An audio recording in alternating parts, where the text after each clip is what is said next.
हाटपिपल्या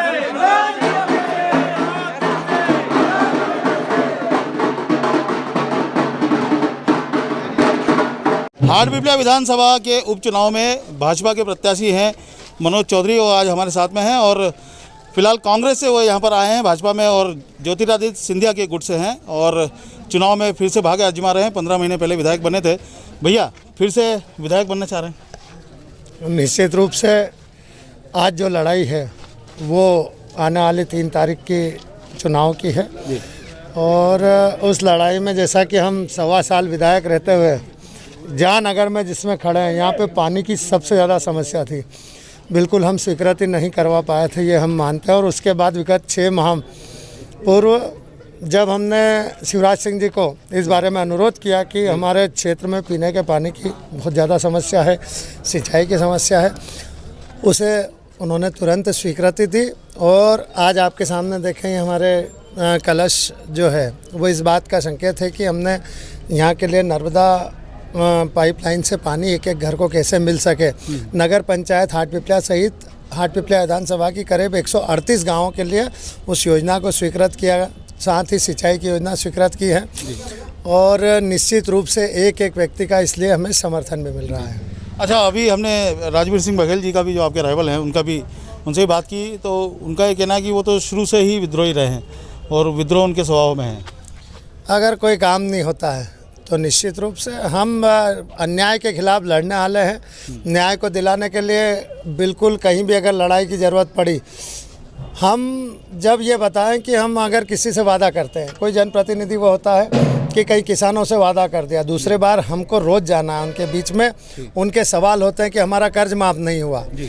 वादा करके गए, निश्चित रूप से हमें उनके लिए लड़ना चाहिए क्योंकि हमने उनके बीच में बोला। उसके बाद तो ठीक है, उनके जो कर्ज माफ़ी के अलावा जो डीपी लगती थी मात्र 40,000 रुपये में प्राइवेट, उसको सीधे 2.5 लाख रुपए कर दिए। बीमे की राशि जो इन्होंने प्रीमियम के रूप में भरी थी वो प्रदेश सरकार तत्कालीन कमलनाथ जी ने उनके पास रख ली है। तो अगर शिवराज सिंह जी नहीं आते तो एक भी किसान को बीमे का लाभ नहीं मिलता। उनकी लड़ाई हमें लड़ना थी। युवाओं को जहाँ रोजगार देने की बात की थी, उनको बेरोजगारी भत्ते देने की बात की थी। एक बेरोजगारी युवा को एक भत्ता 1 रुपये का नहीं दिया। ऊपर से इन युवाओं के साथ ऐसा छलावा हुआ कि इनके लैपटॉप जो इनकी योग्यता के आधार पर शिवराज सिंह जी देते थे अच्छे अंक लाने वालों को, वो लैपटॉप देना भी बंद कर दिए। कई समूह वाली महिलाओं का पैसा माफ़ करने की बात थी। अब उनसे हमने वादा उस समय कर लिया, लेकिन स्थिति ये हुई कि अच्छी भली उनकी जो लाडली लक्ष्मी योजना वो चलना बंद हो गई। आपने देखा होगा कि किस तरह से समझते हैं।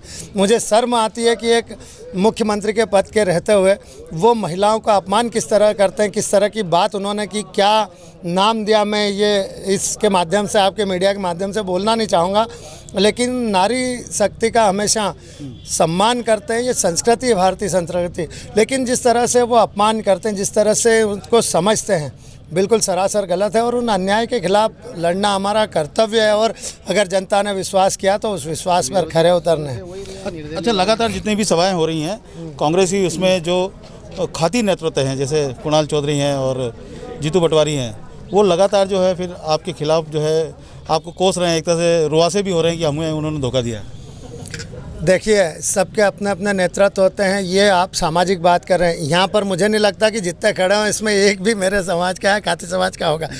कोई भी जनप्रतिनिधि होता है वो सर्व समाज का होता है और कभी भी उन्होंने एक हथियार बनाया। पहले कोशिश की कि किसी प्रकार से आरोप प्रत्यारोप लगा दें, जनता पे कोई असर नहीं हुआ। जनता जानती थी एक एक चीज़ का। फिर कहीं ना कहीं सामाजिक समीकरण के खिलाफ लाने की प्रयास किया, लेकिन इस क्षेत्र की जनता इस बात को जानती है अच्छी तरह से कि इन 1.25 साल में क्या हुआ, पिछले 15 साल में क्या हुआ, उसके पहले 50 साल में क्या हुआ था। जहाँ 50 साल में कांग्रेस की सरकार रही, भले मैं विचारधारा उसमें था, लेकिन वहाँ गर्त में पड़ा था, बीमारू राज्य था। और वास्तव में 15 साल की जब भारतीय जनता पार्टी की सरकार बनी, निश्चित रूप से उसे मध्य प्रदेश को विकसित और सुदृढ़ समृद्ध बनाने के लिए जो प्रयास किए गए, बिजली के मामले में, सड़कों के मामले में, एक एक आम आदमी, एक एक गरीब परिवारों को कैसे उनका जीवन स्तर ऊपर उठे, इसका प्रयास जो भारतीय जनता पार्टी ने किया, किसी भी पार्टी का व्यक्ति क्यों ना हो, दिल से शिवराज सिंह जी का और भारतीय जनता पार्टी की सरकार का सम्मान करता था। चाहती नहीं थी जनता 2018 में कि वो सरकार बदले, लेकिन जो झूठे वादे थे, कहीं किसानों के दिया कि 2 लाख का कर्जा माफ, उनने भी 5-4 अगर परिवार में खाते हैं तो उनने सोचा 5 अगर खाते हैं तो 10 लाख तक का कर्जा। हमारे युवा सोच लिया कि भाई हमें रोज़गार मिल जाएगा, नहीं तो बेरोजगारी भत्ता अगर मिलेगा तो हम परिवार से पैसे मांगने नहीं जाएंगे, हमको हाथ नहीं फैलाना पड़ेगा। महिलाओं ने समझा हमें समूह की माफ़ हो जाएंगे तो हमें कहीं ना कहीं घर का छोटा मोटा का कई तरह के जो झूठी वादे किए थे उन वादों में उस समय उलझ गए थे। लेकिन आज एक एक बात समझती है कि कौन गद्दारी कर रहा है। कांग्रेस की सरकार ने अगर इनके साथ गद्दारी की है तो आने वाली 3 तारीख को ये न्याय करेंगे, उनको सबक सिखाएंगे। और हम में खुददारी थी तो आज इनके लिए लड़ते हुए आज यहाँ पर हैं। मतलब आप 15 साल से जो है भाजपा से प्रभावित थे। बिल्कुल। लेकिन 15 महीने पहले छोड़ी आपने। चाहे देखिए कोई भी जब अच्छा काम करता है तो निश्चित रूप से मन में उनके प्रति सम्मान होता है, चाहे विरोधी हो या अपना हो। अगर कोई गलत काम करेगा तो निश्चित रूप से गलत कहलाएगा, लेकिन अच्छे काम करने वाले का दिल में सम्मान होता है, वो सम्मान हमारा था। हाटपिपला का जो क्षेत्र हम घूमते हैं सभी लोग यही कहते हैं कि यहाँ के रोड रास्ते सबसे ज़्यादा खराब है। आप जिस रास्ते पर चल कर आए हैं, मैंने सबसे पहले दिन अगर विधानसभा में एंट्री की थी विधायक बनते तो मैंने इस क्षेत्र में सड़कों की समस्याओं को उठाया था, साथ ही पीने के पानी और सिंचाई की। लेकिन पूरे 1.25 साल में उनको स्वीकृति देना तो दूर की बात है, एक आध सड़क को स्वीकृति दी तो जानबूझकर उनको लटकाया गया। उनको इस तरह से किया गया कि कैसे भी हमारे खिलाफ विरोधाभास पैदा हो इस क्षेत्र में। टेंडरों के नाम पर 2-2, 3-3 बार टेंडर हुए। मैं बता दूं आपको इस सड़क के बारे में जिस पर आप चलकर आए, अभी वर्तमान में निर्माण कार्य चालू है। और वो निर्माण कार्य चालू कब हुआ है?